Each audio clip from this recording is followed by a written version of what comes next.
ఆంధ్రప్రదేశ్ను అనాథగా మార్చిన గత ప్రభుత్వం జగన్మోహన్ రెడ్డి ప్రభుత్వం. పోలవరం ఇతోధికంగా సాయం చేసిన అడుగు ముందుకు వేయలేదు. అటువంటి ఆంధ్రప్రదేశ్కి ఇవాళ కేంద్ర బడ్జెట్లో 24-25లో అమరావతి రాష్ట్ర రాజధానికి 15,000 కోట్లు గణనీయంగా కేటాయించింది.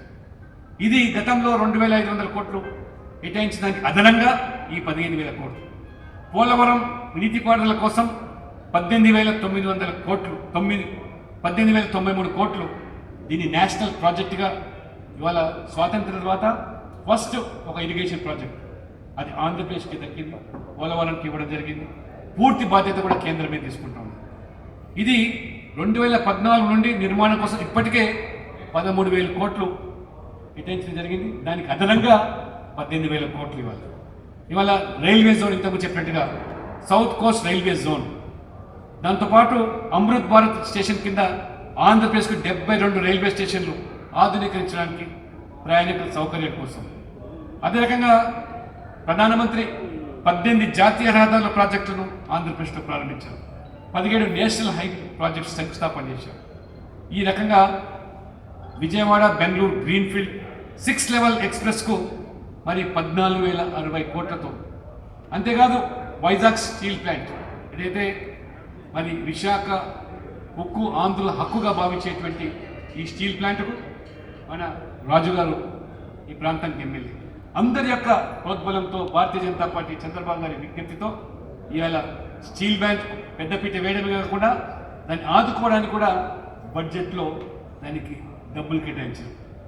ఈ రకంగా దాదాపు అమరావతిలో మన ప్రారంభోత్సవ సందర్భంగానే మోదీ గారు 50,000 కోట్ల రూపాయల మరి ఆ ప్రాజెక్టులకు వారు శంకుస్థాపన చేయడం.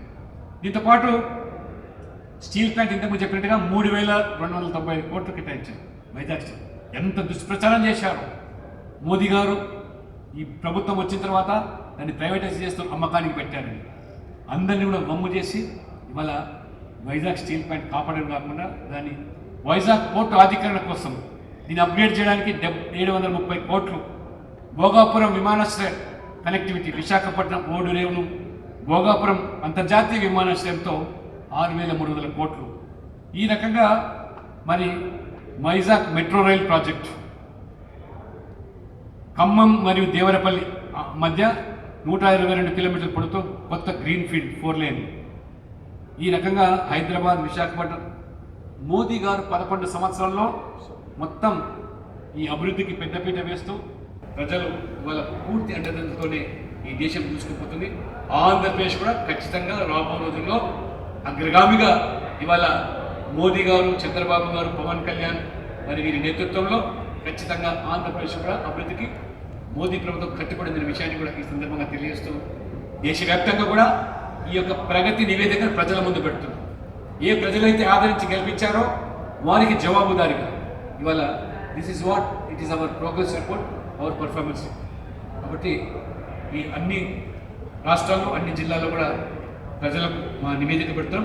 ఇంకా అభివృద్ధి ఎజెండాను ముందుకు తీసుకుపోవడానికే మా యొక్క ఆలోచన. Thank you.